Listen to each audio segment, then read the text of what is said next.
Hello students, welcome back to my YouTube channel Jaideep Sir's Maths Mania. Today we will see word problems of exercise 3.6 and it is the most important part of chapter.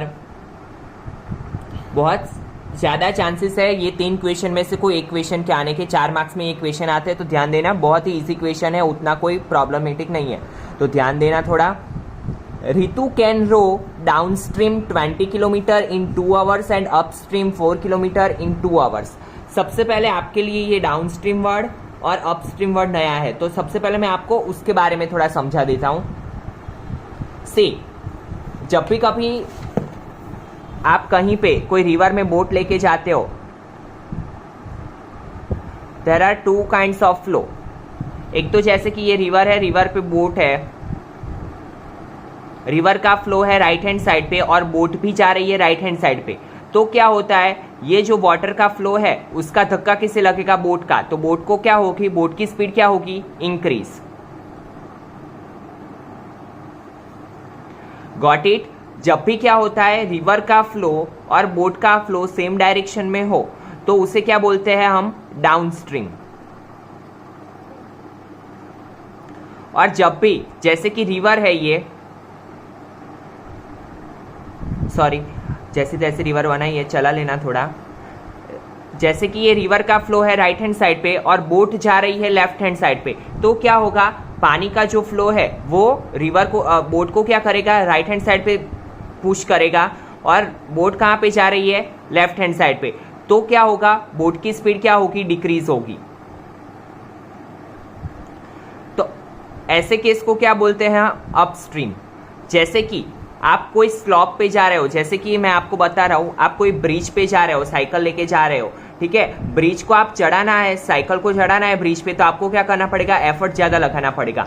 But अगर bridge पे से आपको उतरना है तो आप pedal नहीं मारोगे, फिर भी आपकी साइकिल क्या हो जाएगी, नीचे हो जाएगी, क्योंकि ऑटोमेटिकली आपकी स्पीड क्या हो जाती है, इंक्रीज हो जाती है। वैसे ही जैसे आप मीन्स डाउन साइड में जाते हो तो स्पीड इंक्रीज हो जाती है, तो उसे क्या बोलते हैं, down stream.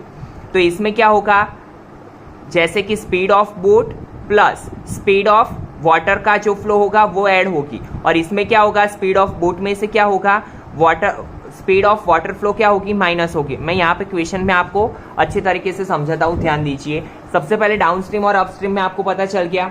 Now see, Ritu can row downstream 20 kilometre in 2 hours and upstream 4 kilometre in 2 hours. Find her speed of rowing in still water and the speed of the current. Still water means शांत पानी में, and the speed of the current flow जो है उसकी speed भी find करनी है। तो let the speed of Ritu in still water is equal to x kilometre per hour and the speed of the water current is equal to 5 kilometre per hour. मैंने आपको बोला है कि जो आपको फाइंड करना है वो आप क्या करते हैं, सपोज करते हैं, तो यहाँ पे क्या करना है, speed of still water and speed of the current you have to find. तो इसके लिए हमने x सपोज किया, इसके लिए हमने y सपोज किया। नाउ जब भी डिस्टेंस और टाइम दिया हो तो हमारे पास एक इक्वेशन है, speed is equal to distance upon time. तो यहाँ पे हम 2 केस लेंगे, case 1 and case 2। Case 1 for किसके लिए, डाउनस्ट्रीम के लिए। सी, डाउनस्ट्रीम में क्या होता है, मैंने आपको पहले भी बोला, यहाँ फिर से मैं फिगर ड्रॉ कर रहा हूं। जैसे कि ये रिवर है, ये बोट है, अगर पानी का फ्लो राइट हैंड साइड में है और बोट भी राइट हैंड साइड में जा रही है तो बोट की स्पीड क्या होगी, इंक्रीज, क्योंकि पानी का फ्लो क्या करेगा, बोट को पुश करेगा, बोट को धक्का लगेगा तो उसकी स्पीड क्या होगी, इंक्रीज होगी, ठीक है। तो हम यहाँ पे speed is equal to distance upon time का इक्वेशन यूज करेंगे।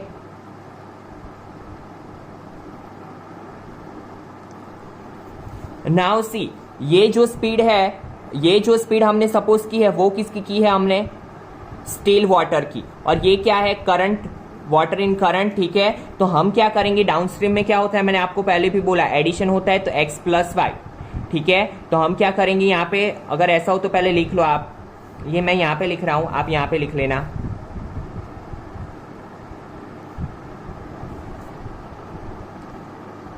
Speed in downstream is equal to x plus y kilometre per hour and speed in upstream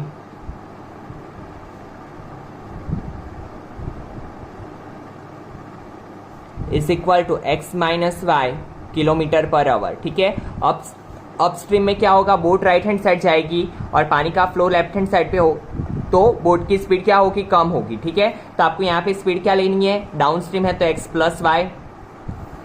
कितना डिस्टेंस कवर करती है डाउन स्ट्रीम में, 20 किलोमीटर, तो यहाँ पे 20 किलोमीटर लिख लीजिए। और कितने टाइम में, 2 आवर्स में, तो डिवाइड बाई 2, 2 10 20, तो x plus y is equal to 10।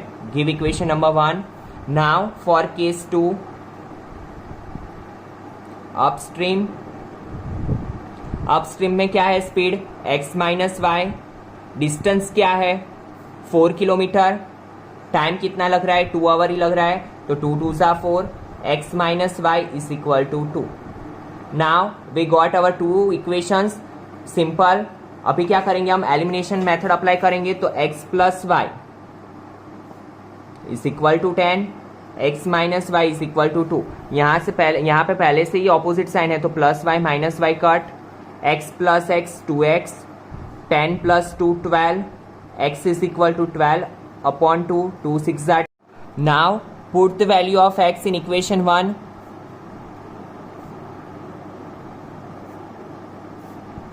X is equal to 6 in equation 1. So 6 plus y is equal to 10. So y is equal to 10 minus 6. Y is equal to 4.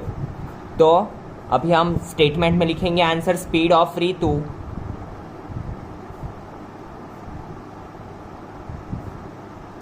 In still water क्या होगा, x 6 kilometre per hour and speed of water in current is equal to 4 kilometre per our.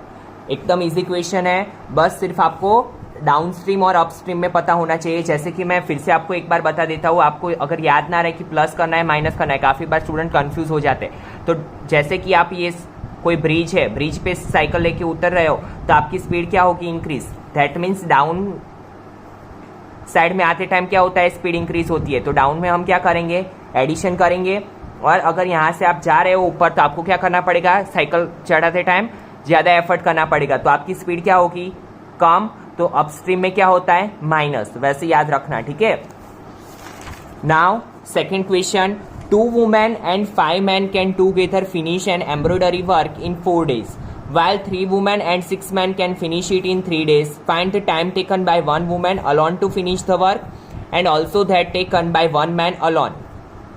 See, सबसे पहले जो find करना है वो हमने लिख लिया, the time taken to finish the work by 1 women alone is equal to x days. ठीक है, यहाँ पे डेज की बात हो रही है तो हमने डेज लिखा, आवर की बात हो तो आवर लिखने का, ठीक है, मिनट की बात हो तो मिनट लिखने का। And by 1 man alone is equal to y days. Now what we have to do, सबसे पहले आपको एक चीज याद होनी चाहिए कि हमारे पास एक इक्वेशन था, रेट ऑफ वर्क। यहाँ पे मैं लिख रहा हूं,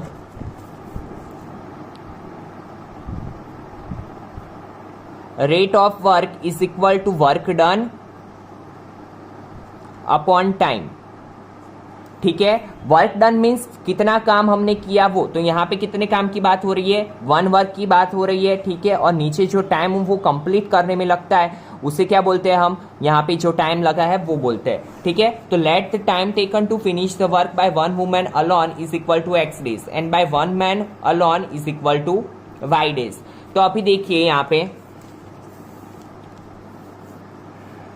2 women and 5 men can together finish an embroidery work in 4 days।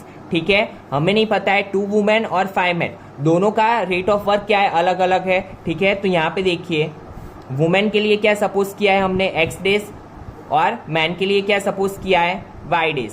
तो यहाँ पे से कितनी वुमेन है, 2, तो 1 अपॉन x।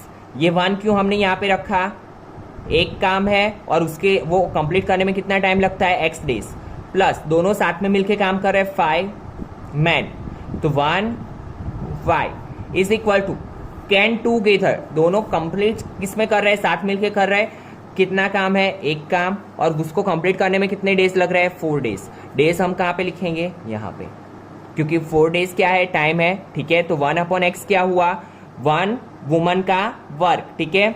और ये 1 मैन का वर्क, ठीक है। नाउ 2 1s are 2, 2 वुमन है तो ये दोनों का मल्टीप्लीकेशन होगा 2/x plus 5/y is equal to 1/4। Then second equation, मैं यहाँ पे ये स्टेटमेंट्स नहीं लिख रहा हूँ, आपको लिखना है एग्जाम में। 3 women and 6 man can finish. 3 women तो 3 into 1/x plus 6 into 1/y is equal to 1/3। Got it. ये वर्क कितना है 1 और ये क्या है उसको टाइम लग रहा है वो, तो 1/x 1/y तो 3/x plus 6/y is equal to 1/3. Now you know that whenever there is x and y in denominator, हम क्या करते हैं, दूसरा वेरिएबल सपोज करते हैं तो हम क्या करेंगे, late 1/x is equal to a, 1/y is equal to b। तो यहाँ पे क्या हो जाएगा 2a plus 5b is equal to 1/4। Now 4 का मल्टीप्लीकेशन 5 के साथ भी होगा 2 के साथ भी होगा, तो 4 2s are 8a, 4 5s are 20b is equal to 1। Give equation number 1। Same for second equation 3a plus 6b is equal to 1/3। Now 3 का मल्टीप्लीकेशन 6 के साथ भी होगा 3 के साथ भी होगा, ठीक है। 3 3s are 9a plus 6 3s are 18b is equal to 1। Give equation number 2। Now क्या करेंगे, हम एलिमिनेशन करेंगे, ठीक है। तो देखिए एलिमिनेशन के लिए पहले मैं दोनों इक्वेशन को साथ में लिख लेता हूँ। 8a plus 20b is equal to 1, 9a plus 18b is equal to 1। See जब भी ऐसा हो कि 8 के टेबल में 9 नहीं आ रहा है, देखिए ये दोनों में सबसे पहले a और b में किसका कोएफिशिएंट की वैल्यू छोटी है, a के कोएफिशिएंट की, ठीक है। तो हम किसका एलिमिनेशन करेंगे, a का एलिमिनेशन, क्योंकि वो थोड़ा इजी रहेगा। जब भी ऐसा हो कि 8 के टेबल में 9 नहीं आ रहा है और 9 के टेबल में 8 नहीं आ रहा है, तो मैंने आपको बोला है कि क्या करने का, क्रॉस मल्टीप्लाई कर देने का। कैसे कि फर्स्ट वाले को सेकंड के कोएफिशिएंट से और सेकंड वाले को फर्स्ट के कोएफिशिएंट से। 8 को 9 से मल्टीप्लाई करेंगे, 9 को 8 से, but you have to remember that कि आपको पूरे इक्वेशन को मल्टीप्लाई करना है। 9 का मल्टीप्लीकेशन 8 के साथ भी होगा, 20 के साथ भी होगा और 1 के साथ भी होगा। 1 भी आ जाएगा उसमें, 1 को भी आपको कंसीडर करना है। बाय मल्टीप्लाइंग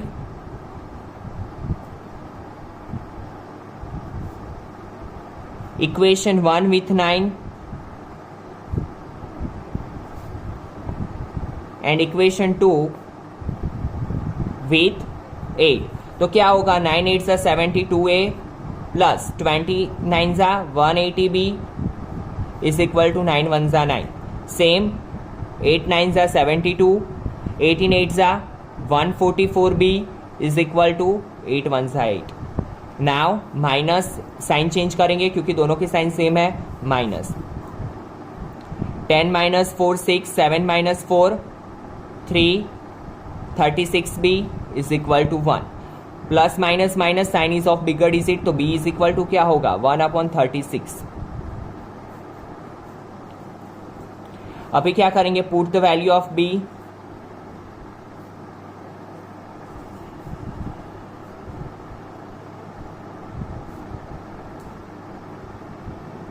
इन इक्वेशन 1 तो 9a प्लस 18 b की जगह पे 1/36 is equal to 1। 18 2s are 36, तो 9a ऊपर 1 नीचे 2 इज इक्वल टू 1। डायरेक्टली हम ये टर्म को राइट हैंड साइड लेके जाएंगे तो 9a is equal to 1 minus 1/2, तो 9a is equal to 2 1s are 2, 2 minus 1 divide by 2, तो 9a 2 minus 1 1/2। अभी हमें वैल्यू किसकी चाहिए, a की, ठीक है। तो 9 को हम डिनोमिनेटर में लाएंगे तो a is equal to 1, 2 9s are 18, ठीक है। नाउ आपको क्या करना है, स्टेटमेंट फॉर्म में आंसर लिखना है, पर उससे पहले आपको क्या करना है, a और b से वैल्यू किसकी फाइंड करनी है, x और y की, क्योंकि ये क्या है a और b। तो a और b के लिए हमने क्या सपोज किया है, यहाँ पे ध्यान दीजिए 1/x is equal to a, तो a की वैल्यू क्या है 1/18, 1/y is equal to b 1/36, तो x is equal to 18, y is equal to 36। Got it? Now see question number 3.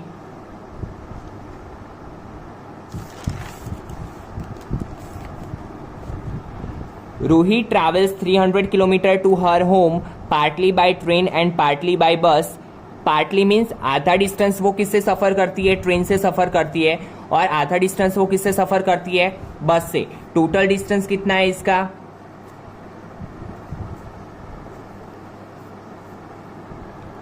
300 kilometre. She takes 4 hours if she travels 60 kilometre by train. Now यहां से first case उसका start हो रहा है. तो सबसे पहले आपको सपोज क्या करना है, जैसे यहाँ पे देख लीजिए, find the speed of the train. Speed of the train is equal to x kilometre per hour and speed of the bus is equal to y kilometre hour. ठीक है. नाउ फर्स्ट केस 1 क्या बोला है यहाँ पे, if she travel 60 kilometre by train, 60 kilometre by train. तो total अगर 300 kilometre है, 60 किलोमीटर वो ट्रेन से ट्रैवल कर रही है, तो बचा कितना, 240 किलोमीटर. तो वो 240 kilometre and the remaining by bus, वो किससे ट्रैवल कर रही है, बस से. ठीक है. If she travels, she takes 4 hours, कितना टाइम लग रहा है, अगर वो 60 किलोमीटर ट्रेन से और 240 किलोमीटर बस से ट्रैवल कर रही है, तो उसको टाइम कितना लग रहा है, 4 hours. ठीक है. नाउ सी 60 किलोमीटर हमें दिया है. स्पीड और टाइम जब भी दिया हो तो हमारे पास इक्वेशन है, speed is equal to distance upon time. अभी कंबाइंड टाइम दिया है तो टाइम को हम कहां पे लेके जाएंगे, इस साइड. तो टाइम इज इक्वल टू क्या होगा, डिस्टेंस अपॉन स्पीड. तो यहां पे डिस्टेंस क्या है, 60 किलोमीटर. स्पीड ऑफ ट्रेन क्या है, x प्लस 240 किलोमीटर बस, और स्पीड ऑफ बस क्या है, y इज इक्वल टू क्या होगा, 4. पता चला यहां तक. फिर से आप देखिए, speed is equal to distance upon time. Time हमें दोनों का कंबाइन दिया हुआ है, तो टाइम को हमने इस साइड ले लिया, तो डिस्टेंस अपॉन स्पीड हो जाएगा. ट्रेन की स्पीड क्या है, x, तो यहाँ पे x लिखा, और ट्रेन से कितना डिस्टेंस कवर हो रहा है, 60 किलोमीटर. सेम यहाँ पे y, यहाँ पे 240 is equal to 2. Now see, ये दोनों में से आपको कुछ कॉमन दिख रहा है, 60 कॉमन लग रहा है. 6 4s are 24, तो 60 को मैंने कॉमन ले लिया, तो 1 upon x plus 4 upon y, because it become 64 सा. ठीक है. Is equal to 4. ये मल्टीप्लीकेशन में से कहा जाएगा, डिवीजन में. तो 1 upon x plus 4 upon y is equal to 4 upon 60. It becomes 15 4 सा, 4 4 कट. तो इक्वेशन क्या बना, 1 plus x plus 4 upon y is equal to 1 upon 15. Give equation number 1. Now second case, case 2.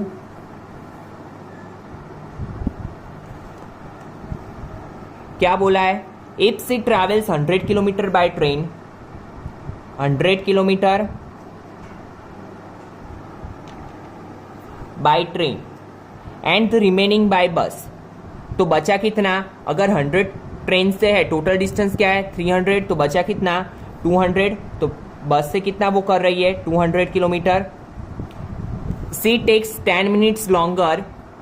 पहले कितना टाइम लग रहा था, 4 hour, बट अभी क्या हो रहा है, 10 minutes longer. That means 4 hour 10 minutes. ठीक है. तो इसको कन्वर्ट कैसे करेंगे आप, तो देखिए, पहले आवर को कन्वर्ट कर लो मिनट में. 1 hour is equal to 60 minute. तो 4 hour में कितने होते हैं, 4 6 24, 240 प्लस ऊपर से 10 मिनट ज्यादा लग रहा है, तो 240 प्लस 10, 250 मिनट. ठीक है. अभी इसको कैसे रिप्रेजेंट करेंगे, देखिए यहाँ पे 100 किलोमीटर बाय ट्रेन, तो 100 ट्रेन की स्पीड क्या है, x प्लस 200 बाय बस, इसकी स्पीड क्या है, y. Now 4 hours, 4 6 24, 240 plus 10 minute, 250. 250 minute को अगर आवर में कन्वर्ट करना हो तो किससे डिवाइड करना पड़ेगा, 60 से, क्योंकि 1 hour is equal to 60 minute. ठीक है. हम क्या कर रहे हैं, छोटे यूनिट में से बड़े यूनिट में जा रहे हैं. जब भी छोटे यूनिट में से, जैसे कि मिनट में से आप आवर में जाओ, तो क्या करना पड़ता है, डिवाइड करना पड़ता है. ठीक है. 0 0 कट, क्योंकि ये हमने किस में फाइंड किया है, आवर में, तो ये मिनट में हम नहीं रख सकते. ठीक है. तो मिनट में से हमने क्या किया, आवर में कन्वर्ट किया. Now 100 upon x plus 200 upon y is equal to 25/6। ठीक है, अभी देखिए ये दोनों में से क्या कॉमन निकल रहा है, 100 कॉमन निकल रहा है, तो 1/x plus 2/y is equal to 25/6। ये 100 मल्टीप्लीकेशन में से डिवीजन में आ जाएगा, 1/x प्लस 2/y 25 6/100, 25 4 तो 1/x plus 2/y is equal to 1/24. Give equation number 2. Now you know that whenever the x and y are in denominator, what we have to do? We have to suppose another variables x, a and b. So let 1/x is equal to a, 1/y is equal to b. So first equation becomes a plus 4b is equal to 1/15. ठीक है, now second equation becomes a plus 2b is equal to 1/24. Now 15a plus 60b is equal to 1, 24a plus 48b is equal to 1. Give equation number 1, give equation number 2. Now you can solve by elimination method और cross multiplication method और substitution method. ठीक है, तो आप कोई भी method से इसको सॉल्व कर सकते हैं, तो ये आपको खुद से सॉल्व करना है ताकि आपको पता चले कि आपको समझ में आया कि नहीं आया। और अगर आपको इसमें कुछ भी डाउट है तो आप कमेंट सेक्शन में डाल सकते हो। अगर आपको अपस्ट्रीम डाउनस्ट्रीम में कुछ डाउट है तो भी आप बोल सकते हो, वर्क वाले में डाउट है तो भी बोल सकते हो, but these are the most time equations. ठीक है, मैंने यहाँ पे आपको इक्वेशन बना के दिया है, अभी आपको क्या करना है, सिर्फ उसको सॉल्व करना है। ठीक है, तो यहाँ पे आपका चैप्टर 3 कंप्लीट होता है। अगर आपको चैप्टर 3 के कोई भी मेथड में कुछ भी डाउट हो तो आप कमेंट सेक्शन में डाल सकते हो। Thank you students.